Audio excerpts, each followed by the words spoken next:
यह कहानी है एक गरीब पिता और उसकी बेटी की। एक बार वह गरीब व्यक्ति अपनी बेटी को उसके स्कूल से लेकर शहर के एक महंगे होटल में पहुंचा।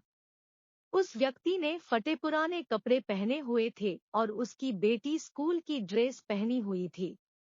जब दोनों होटल के अंदर पहुंचे तो वेटर पूछा, सर आप क्या खाना पसंद करेंगे, आप अपना ऑर्डर बता दीजिए।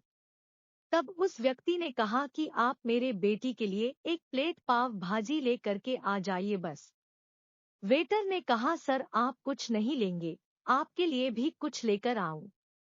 तो गरीब व्यक्ति ने कहा, मेरे लिए कुछ नहीं, आज मेरी बेटी के लिए पार्टी है।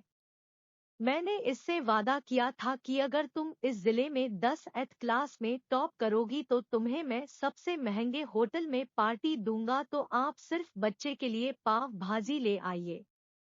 वेटर ये बात सुनते ही दौड़कर अपने मालिक के पास गया और बोला कि सर आपसे एक छोटी सी रिक्वेस्ट है कि आप मेरी सैलरी से पैसा काट लेना, लेकिन आज मैं चाहता हूं कि उस बच्ची के साथ उसके पिता को भी एक प्लेट पाव भाजी खिलाया जाए, क्योंकि उस बच्ची ने पूरे जिले में 10th क्लास में टॉप किया है।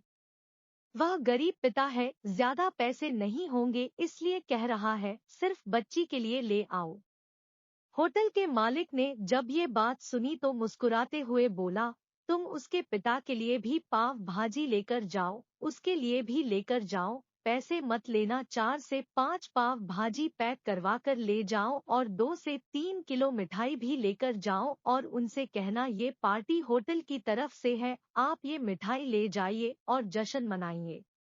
पिता और बेटी खुश हो गए और चले गए।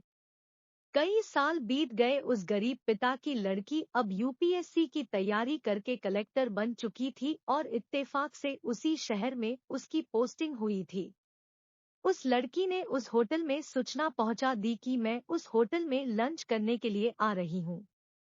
होटल के मालिक ने जब ये सुना तो होटल को पूरी तरह से सजावा दिया। गांव में ये बात पूरी तरह से फैल गई और कस्बे के सभी लोग उन्हें देखने के लिए आने लगे। कलेक्टर अपने पिता के साथ उस होटल में पहुंची। कलेक्टर ने होटल के मालिक से कहा कि शायद आप मुझे पहचाने नहीं, हम वही पिता पुत्री है जो कि हमारे 10th क्लास टॉप करने पर आपने मुझे पार्टी दी थी। आपने उस दिन जो पार्टी दी थी, मुझे बताया कि मुझे कितनी और ऊंचाई तक पहुंचना है, कितनी और बड़ी मंजिल को छूना है। आपने एक नई प्रेरणा दी थी और आज मैं उसी प्रेरणा का एहसान चुकाने के लिए आई हूँ। वो मैडम ये सब कहते जा रही थी और आंखों से आंसू बहती जा रही थी। यह कहानी हमें सिखाती है कि कभी भी किसी गरीब का मजाक मत उड़ाना। हो सके तो उसकी मदद करना, और अगर मदद ना कर सको तो उसका मजाक मत उड़ाना, क्योंकि वो सब देख रहा है। बनना है तो उसकी नजर में अच्छा बनिए।